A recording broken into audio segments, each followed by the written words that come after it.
ಹೌದು, ಒಂದಷ್ಟು ರಿಲೇಟೆಡ್ ಆಗಿರೋಂಥ. ಹೌದು, ಸಾಯಿ ಕುಮಾರ್ ಅವ್ರದ್ದಂತೂ ಒಂದಷ್ಟು ಅಂದ್ರೆ ನನಗೆ ಆ ಮ್ಯಾನರಿಸಮ್ ಬಗ್ಗೆ ಗೊತ್ತಾಗಬೇಕಿತ್ತು. ನಾನು ಪೊಲೀಸ್ ಯೂಶಲಿ ನಾನು ಒಂದಷ್ಟು ಕಡೆ ಹೋಗಿ ನೋಡ್ತಾ ಇದ್ದೆ.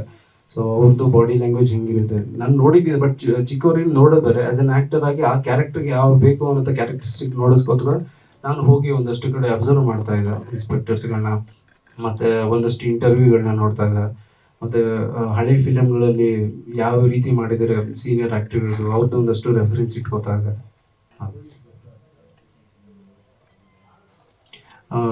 ನಮ್ಗೆ ಯೂಶಲಿ ಒಳಗಡೆ ಹೋಗೋಕೆ ಅಂದ್ರೆ ಸ್ವಲ್ಪ ಭಯ ಅಂತಲ್ಲ. ಇನ್ಸ್ಪೆಕ್ಟರ್ಸ್ ಒಂದು ಎರಡು ಮೂರು ಸಲ ಸುಮ್ಮನೆ ಸಿಚುವೇಶನ್ ಅವ್ರು ತುಂಬಾ ಗದ್ರತಾರೆ. ಹೇಳ್ಬೇಕಂದ್ರೆ ಕೆಲವೊಂದ್ಸರಿ ಅವ್ರ ವರ್ಕ್ ಪ್ರೆಷರ್, ನಾನು ಅವ್ರ ತಪ್ಪ ಅಂತ ಹೇಳಲ್ಲ, ಸುಮ್ಮನೆ ಯಾಕ್ರಿ ನಿಂತಿದ್ದೀರ ಅಂತ ನೋಡಿದಾರೆ ಹಿಂಗೆಲ್ಲ ಹೇಳ್ತಿರ್ತಾರೆ. ಬಟ್ ದೂರದಲ್ಲೇ ಡಿಸ್ಟೆನ್ಸ್ ಅಲ್ಲೇ ಅವ್ರು ಡಿಸ್ಟರ್ಬ್ ಆಗಬಾರ್ದು. ಸೊ ನನಗೂ ಒಂದಷ್ಟು ಇಂಪಾರ್ಟೆಂಟ್, ನನ್ಗೆ ಏನೇನು ಮೇಜರ್ ಪಾಯಿಂಟ್ಸ್ ಇರೋದು ಆ ಥರ ದೂರದಿಂದಲೇ ನಾನು ಅಬ್ಸರ್ವ್ ಮಾಡ್ತಾ ಇದ್ದೆ ಅಷ್ಟೇ. ಇದಕ್ಕೆ ಮುಂಚೆ ಒಂದು 2019 ಮೂವಿ ಮಾಡಿದ್ದೆ. ಅದು 22ರಲ್ಲಿ ರಿಲೀಸ್ ಆಯಿತು ಮೂವಿ, ಕರ್ನಾಟಕ ಅಂತ.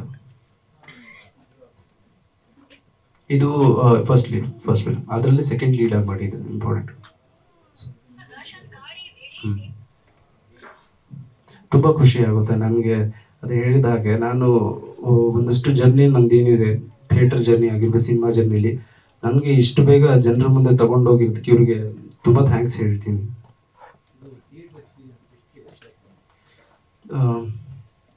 ನನಗೆ ಮುಂಚೆ ಅಂದರೆ ಥಿಯೇಟ್ರಿಗೆ ಸಿನಿಮಾಗೆ ಬಂದಾಗ ಒಂದಷ್ಟು ನಾಲೆಜ್ ಆ್ಯಕ್ಟಿಂಗ್ ಬಗ್ಗೆ ಇರಲಿಲ್ಲ. ಯಾಕಂದರೆ ಸಿನಿಮಾ ಅಂತ ಹೊರಟಿದ್ದಷ್ಟೇ.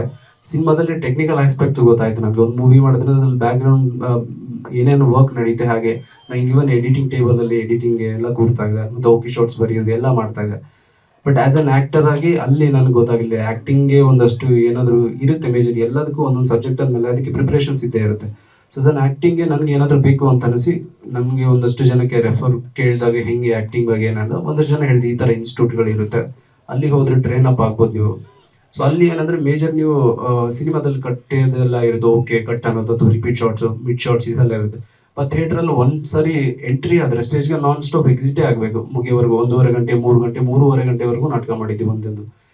ಅಂಥ ಟೈಮಲ್ಲಿ ಡೈಲಾಗ್ಗಳು ನಾನ್ ಸ್ಟಾಪ್ ಅಥವಾ ಆ ಎನರ್ಜಿ ಸಸ್ಟೈನ್ ಮಾಡೋದು, ಅದು ತುಂಬ ಹೆಲ್ಪ್ ಆಯ್ತು ನನಗೆ.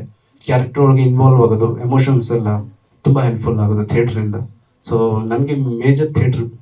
ಸೊ ಇವರು ಎಲ್ಲ ಥಿಯೇಟರ್ ಬ್ಯಾಕ್ಗ್ರೌಂಡ್ ಆಗಿದ್ದು, ನಾನು ಥಿಯೇಟರ್ನ ಆರ್ಟಿಸ್ಟ್ ಆಗಿರೋದ್ರಿಂದ ಸೊ ನನಗೆ ತುಂಬ ಬೇಗ ಕನೆಕ್ಟ್ ಆದರು ಇವರೆಲ್ಲ. Thank you so much. All the best Mahendra ಅವರೇ.